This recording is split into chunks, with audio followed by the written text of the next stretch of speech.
우리 은혜 받으실 하나님의 말씀을 함께 보도록 하겠습니다. 하나님의 말씀은 고린도전서 1장 8절 말씀 한 절만 보시도록 하겠습니다. 고린도전서 1장 18절 말씀 우리 한 목소리로 함께 같이 봉독하도록 합니다. 시작. 십자가는 자들에게는 미련한 것이요 구원을 받는 우리에게는 하나님의 능력이 됨이라. 아멘. 지난주 또 이번주 다음주까지 우리가 사순절을 맞이해서 십자가에 대해서 같이 하나님의 말씀을 나누고 있습니다. 우리 지난주에는 십자가의 용서에 대해서 말씀을 나눴고요. 오늘은 십자가의 능력이라고 하는 제목으로 같이 하나님의 말씀을 나누도록 하겠습니다.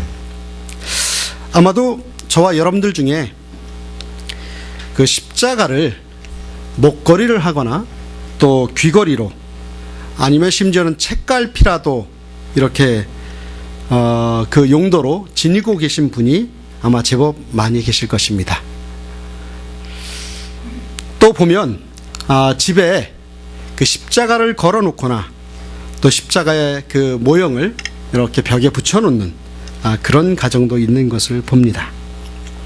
그만큼 이 십자가는 우리 기독교의 가장 대표적인 상징물이고 또 복음의 핵심을 담고 있는 것이 저는 십자가라고 생각을 합니다.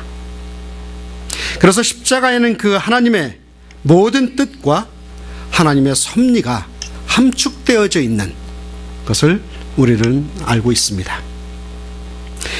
그런데 사실 이 십자가가요, 본래는 죄인들을 처형하는 사형틀로 사용되어졌죠.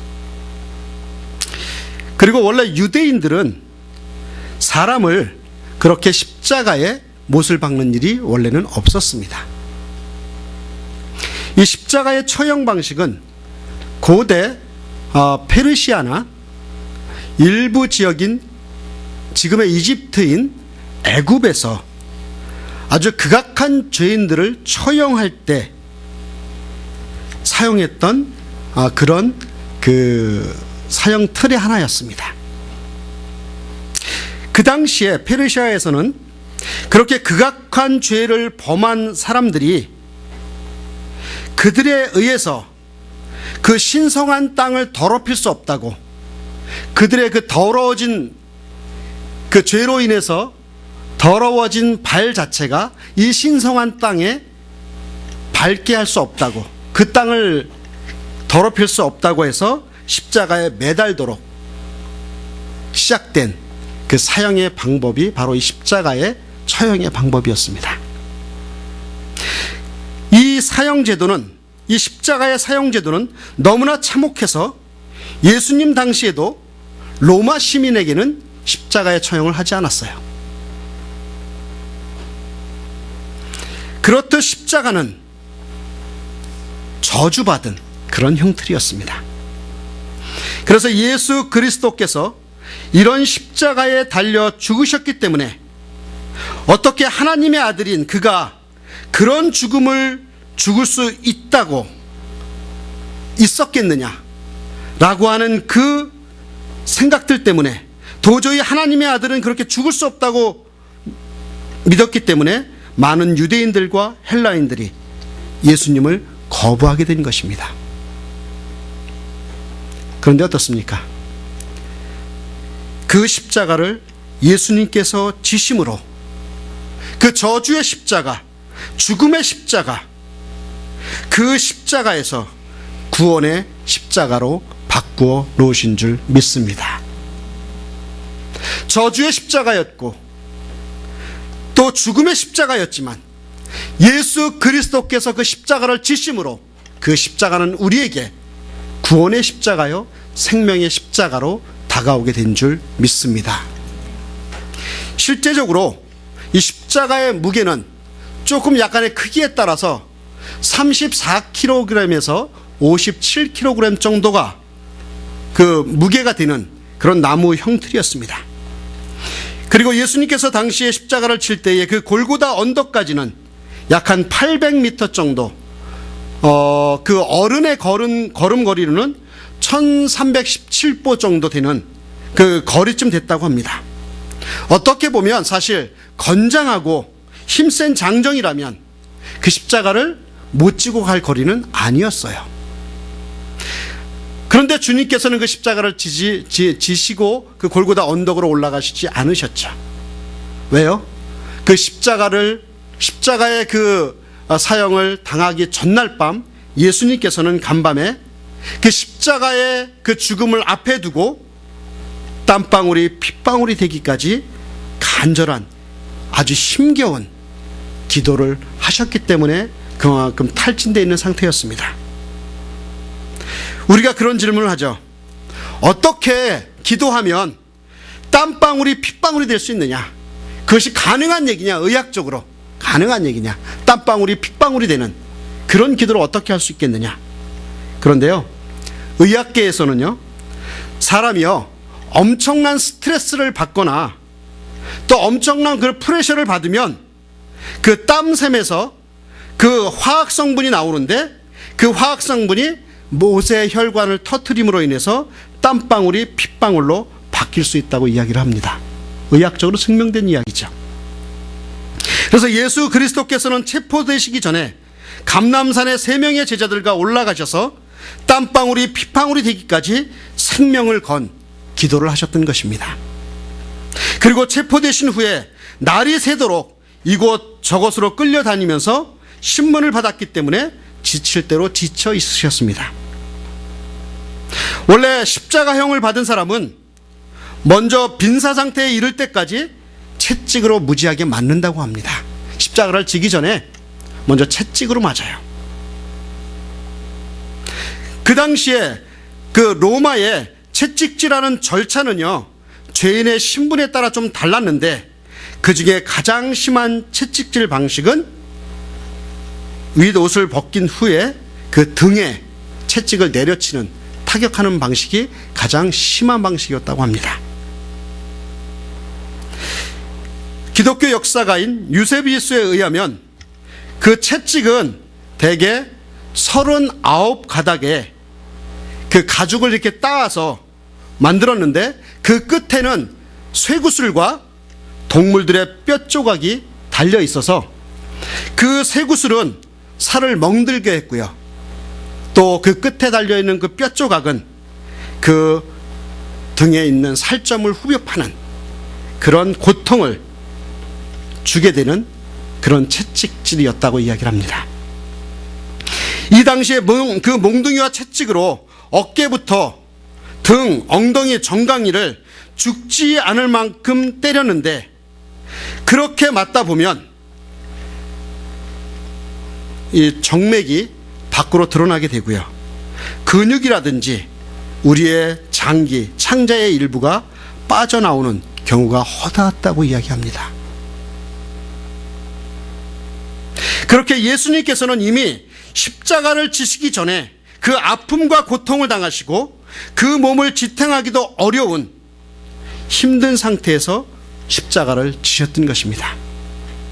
처형장에 이르면 그 형틀을 땅에 내려놓고 죄수의 옷을 벗긴 다음에 그 십자가 형틀 위에 눕혀서 양손에 못을 박습니다. 그 못은 약 18cm 정도 되는 그러한 못이었습니다.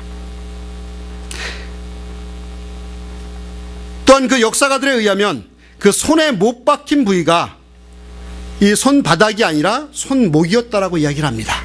그 이유는 뭐예요? 이 손바닥에 박게 되면 이 체중을 이겨낼 수 없기 때문에 그냥 떨어져 버리기 때문에 이 손목에다 18cm나 되는 못을 박았다고 이야기를 합니다. 그래서 예수 그리스도께서 그렇게 손목에 못이 박힌 후에 이렇게 박히게 되면 어떻게 늑골이 처지게 됨으로 인해서 호흡에 곤란이 온다고 이야기합니다. 양팔을 벌려 못을 박고 왼발을 오른발 뒤로 밀어붙여 못을 박습니다. 그리고 나서 뜨거운 태양이 내리쬐입니다. 그 십자가에 매달아 두게 되죠. 그런 상태에서 대개 보면 한 3일 동안 그 온몸에 물과 피를 쏟으며 그 내리쬐는 태양으로 인해서 살이 익고 숨이 차오르는 극심한 고통을 받다가 서서히 죽어간다고 이야기합니다. 어떤 경우에는요, 좀 건강한 사람은 일주일 동안 매달려 있는 사람도 있습니다. 그래서 일주일 동안 매달려 있는 그 사람의 경우에는 이제 그 사람의 뼈를 부러뜨려서 끝내 목숨을 끊는 것이 십자가의 형이었습니다. 사람은 몸무게의 1kg당 약 한 75ml의 피를 가지고 있는데 혈액 전체의 25% 정도의 피를 흘리면 생명이 위험하다고 합니다.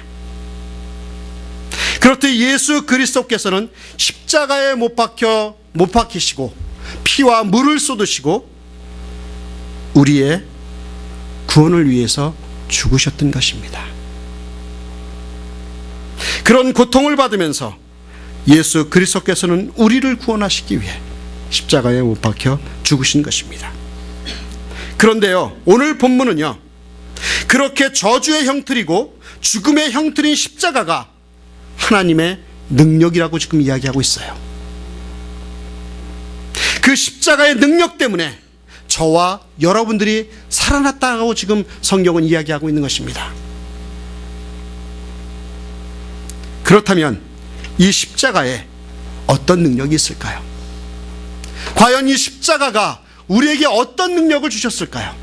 첫 번째, 십자가에는 회복의 능력이 있습니다. 오늘 본문 말씀에 고린도전서 1장 18절에 보면 십자가의 도가 멸망하는 자들에게는 미련한 것이요 구원을 받는 우리에게는 하나님의 능력이라고 말씀하셨습니다. 예수 그리스도께서 이 땅에 오셔서 십자가의 죽으심으로 온 인류를 죄와 사망에서 구원해 주신 것입니다. 그것이 우리의 능력이에요. 민수기서 21장 4절에서 9절에 보면 우리가 잘 아는 말씀이 있습니다. 이스라엘 백성이 광야 생활을 하다가 하나님을 원망합니다. 그러자 어떻게 해요? 하나님께서 불뱀을 보내세요. 그래서 사람들을 물어 죽게 합니다. 그때 모세가 하나님께 부르짖죠. 이제 하나님께서 한 가지 방법을 마련해 주시죠. 이스라엘 회중에 장대를 세워서 그 장대 끝에 놋뱀을 매달라고 지시하셨습니다.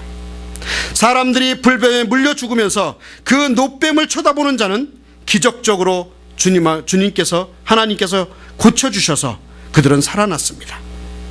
우리가 알다시피 이 놋뱀은 누구의 모형이에요?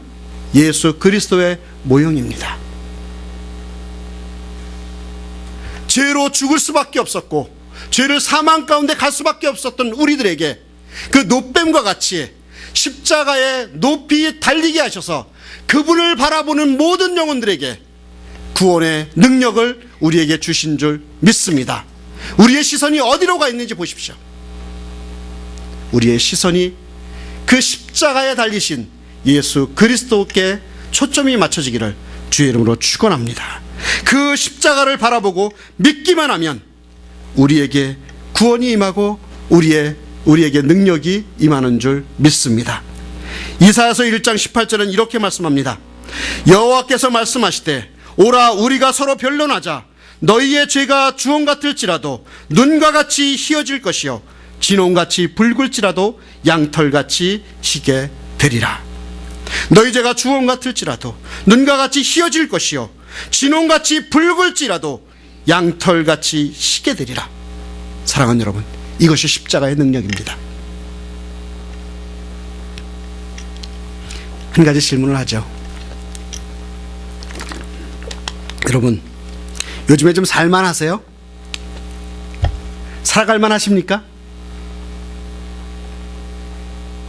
과연 여러분은 어떤 능력으로, 어떤 힘으로 지금 살아가고 있죠? 가만히 보면 이 시대를 가만히 보면 대부분의 사람들이 어떻게 보면 무슨 정신으로 살아가는지 잘 모르겠어요. 제가 간혹가다 여러분을 만나면 그렇게 이야기해요. 목사님, 일주일을 내가 무슨 정신으로 살았는지 모르겠습니다. 우리 주위를 한번 돌아보세요. 어떤 사람은 이 세상을 살아가면서 술 기운으로 살아갑니다. 어떤 사람은 약 기운으로 살아가요. 어떤 사람은 말 그대로 사치와 향락의 힘으로 살아갑니다. 도박의 힘으로 살아갑니다. 우리 주변에 그런 사람들이 너무나 많아요. 도대체 무슨 힘으로 살아가는지 잘 모르겠습니다. 여러분, 한국에서 그 제일 유명하다는 그 피로회복제 드링크가 있어요. 뭔지 알아요? 그렇죠. 바카스라고 있죠. 지금도 팔더라고요. 1년에 약 한 2억 병 정도가 팔린다고 합니다. 지금 요 통계가 한 5년 전 이야기인데 2억 병 정도가 한국에서 팔린대요. 그냥 넉넉 잡아서 대한민국 인구가 5천만 명이라고 했을 때 2억 병이면 한 사람당 1년에 4병 정도씩을 마시는 상황이에요. 사람들은 그걸 마신다고 해서 쉽게 피로가 풀리지 않는다는 것을 잘 알아요. 근데 어떻게 해요? 그걸 마십니다. 왜요? 너무 피곤하다고. 어떻게 회복해 보겠다고. 심지어는 그 드링크에 중독이 되어 있는 사람도 봤습니다. 여담이지만 제가 함께 사역했던 우리 후배 목사님 한 분은, 그분은 어딜 가다가 꼭 저기를 들려요. 약국을 들려요. 왜 약국을 들려냐면 바카스를 꼭 사요. 그래서 꼭 그걸 마셔요. 다른 음료수에 비해 그게 너무나 좋다고. 중독된 거죠. 여러분, 근데요, 그렇게 우리의 삶이, 우리가 힘이 떨어지고 연약해져 있고 힘들고 피곤한 것보다 더 근본적인 문제가 있는데, 그것이 뭐냐면 우리 인생 가운데 채워지지 않는 공허함이 있다고 하는 거예요. 인생에 공허함이 있다고 하는 것이죠. 그렇게 죽을 것 같이 사는데도 불구하고, 온 힘을 다해서 우리가 어떻게든 힘을 모아서 살려고 하고 노력하는데도 불구하고 채워지지 않는 것이 있다고 하는 거예요. 아무리 많은 것을 소유한다고 해도 채워지지 않는 그 인생의 공허함이 우리 가운데 존재한다고 하는 것이죠. 주변에 많은 사람들이 있는 것 같지만 그 공허함은 회복되지 않고 있는 것이 지금 우리의 인생인지 모르겠습니다. 심지어 옆에 사랑하는 아내나 남편이 있어도, 사랑하는 가족들이 있어도 왠지 모를 나만이 갖고 있는 나의 공허함은 회복되지 않고 있는 걸 볼 수가 있습니다. 그래서 요즘은 그래요. 부부가 같이 살면서도 외롭다고. 여러분들 외로우세요? 공허하세요? 마음속으로 대답하세요. 왜 그렇게 그 공허함이 회복되지 않을까요? 왜 그럴까요? 그것은요, 바로 하나님께서 인간의 마음 속에 하나님 외에 그 어떤 것으로도 채울 수 없는 공백을 만들어 놓으셨기 때문에 그렇습니다. 오늘도 주님이 거하실 처소로 지어진 우리의 몸과 우리의 허기진 영혼은 하나님이 아닌 다른 것으로 채워질 수 없음을 깨닫는 저와 여러분들이 되었으면 좋겠습니다. 그 공허함을 아무리 돈으로 채워보십시오. 아무리 사람으로 채워보십시오. 아무리 명예와 학식으로 채워보십시오. 그 공허함을 채울 수 있나? 하나님 외에는 채울 방법이 없어요, 여러분.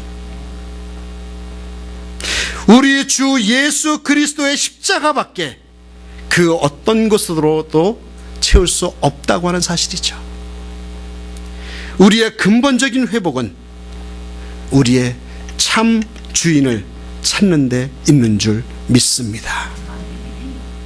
베드로전서 2장 24절 25절은 이렇게 이야기합니다. 친히 나무에 달려 그 몸으로 우리 죄를 담당하셨으니 이는 우리로 죄에 대하여 죽고 의에 대하여 살게 하려 하심이라. 그가 채찍에 맞음으로 너희는 나음을 얻었나니 너희가 전에는 양과 같이 길을 잃었더니 이제는 너희 영혼의 목자와 감독 되신 이에게 돌아왔느니라. 사랑하는 여러분, 십자가에는요 회복의 능력이 있습니다. 그것은 바로 죄에 대하여 죽고 의에 대하여 사는 것인 줄 믿습니다. 그것은 바로 길을 잃은 양이 목자 되신 하나님께 돌아오는 것인 줄 믿습니다. 그 능력이 바로 십자가에 있다고 하는 것입니다. 한국에 이런 유명한 말이 있죠. 약은 누구에게? 약사에게. 진료는 의사에게. 약은 약사에게, 진료는 의사에게. 이렇듯이요, 우리의 인생의 문제는 우리를 설계하시고 우리를 만드신 하나님께 들고 나가야 될 줄 믿습니다. 하나님은 어떤 분이십니까? 하나님은 어떤 분이세요? 하나님은요, 우리의 장부를 지으시고 우리의 몸을 지으시고 모태에서 우리를 조직하신 분입니다. 가죽과 살로 우리를 입히시며 뼈와 힘줄을 세워서 생명을 주셨을 뿐 아니라 우리의 천연 방수 가죽옷을 조금씩 벗겨내셔서 적어도 4주에 한 번, 평생에 1000번 정도 우리의 피부를 새롭게 갈아입히시는 분이 바로 그분이십니다. 또 우리가 신경을 쓰지 않아도 맥박이 1분에 70번에서 80번으로 자동적으로 뛰게 하신 분이 그분이세요. 심장은 하루에 10만 번 정도 뛰는데 우리가 70살까지 산다고 했을 때 평생 26억 번 이상을 뛰면서 하루에 300리터의 피를 어김없이 펌프질하게 만들어 놓으신 분이 바로 그분이세요. 그 하나님이세요. 창조자이십니다. 음식물을 소화시키는 위장에서 그 아연을 녹일 만한 정도의 위산이 나오지만 그 알칼리성 분비물과 잘 섞여서 위벽이 녹지 않게 하시고 그 위벽을 이루는 세포는 3일, 뼈는 7년마다 그 성분이 자동적으로 바뀌게 하신 분이 예수 그리스도십니다. 제 얘기가 아니고요, 의학 용어, 의학계에서 하는 얘기입니다.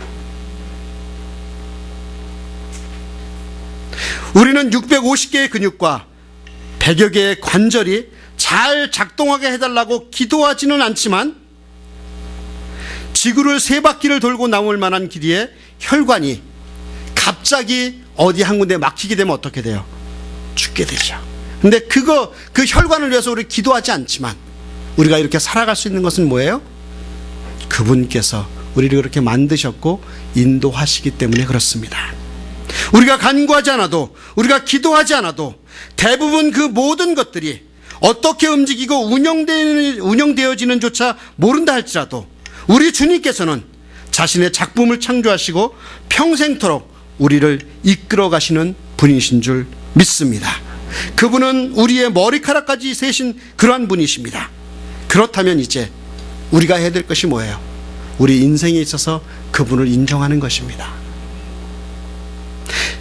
그분께서 이루신 십자가의 능력을 인정하는 것입니다. 그리고 십자가 그늘 아래서 참된 회복과 안식을 누려야 될 줄 믿습니다. 우리 몸의 세포나 피부 조직이 하나님의 창조 섭리에 따라 새롭게 회복되듯이 우리의 삶과 우리의 신앙생활도 십자가 앞에서 회복되는 저와 여러분들 되시기를 주의 이름으로 축원합니다. 두 번째, 십자가에는요, 변화의 능력이 있습니다.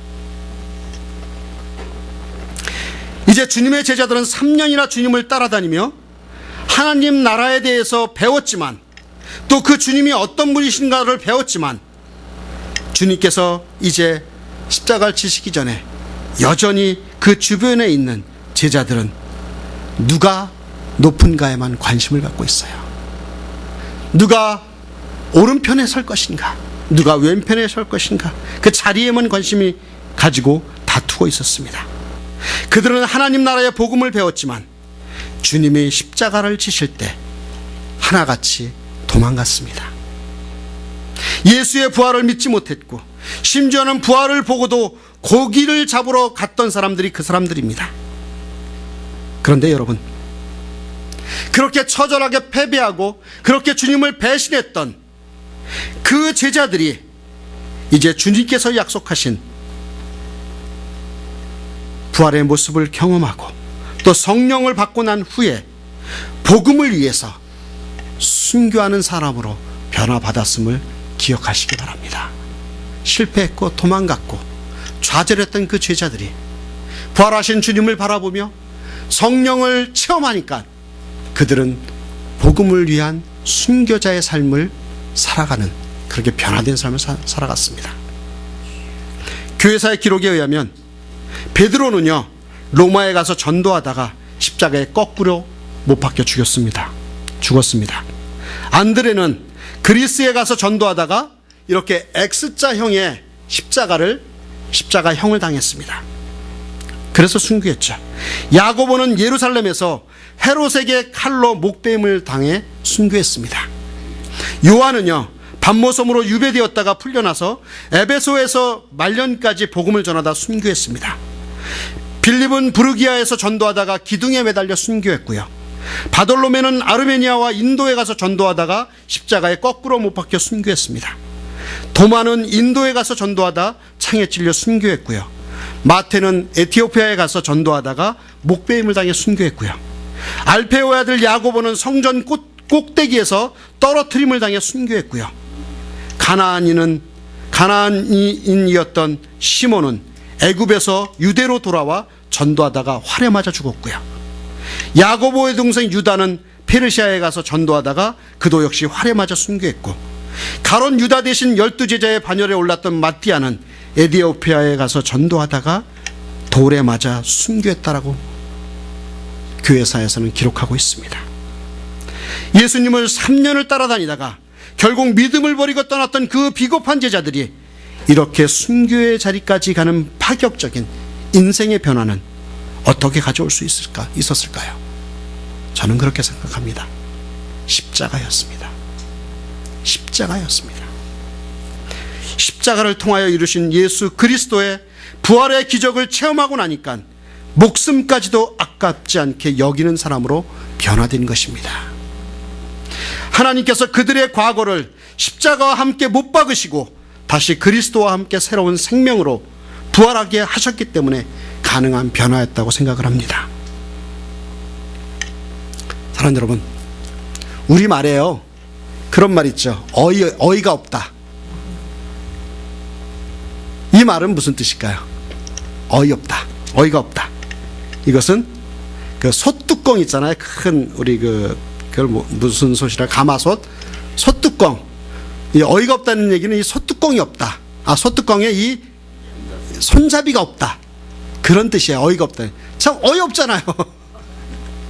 그래서 뜨거운 가마솥 뚜껑에 손잡이가 없다면 얼마나 당황스럽겠습니까? 참 어이없습니다. 또 그런 경우 있죠. 어처구니가 없다. 이런 말 들어보셨어요? 이 어처구니가 없다는 말은 무엇이냐면 맷돌 아시죠? 그 맷돌을 그 홈에다가 갈 내용물을 다 넣고 돌리려고 하다 보니까 뭐가 없어요? 예, 이 기둥이 없어요. 이걸 뭐라 그래요? 어처구니라. 이게 어처구니가 없다. 그런 얘기입니다. 그래서 결국 맷돌을 돌리지 못한다는 의미가 어처구니가 없다라는 그런 뜻입니다. 여러분, 제가 왜 이런 말을 하고 있을까요? 그겁니다. 예수 없는 인생, 십자가 없는 인생, 바로 이런 인생이 어이없고 어처구니가 없는 인생입니다.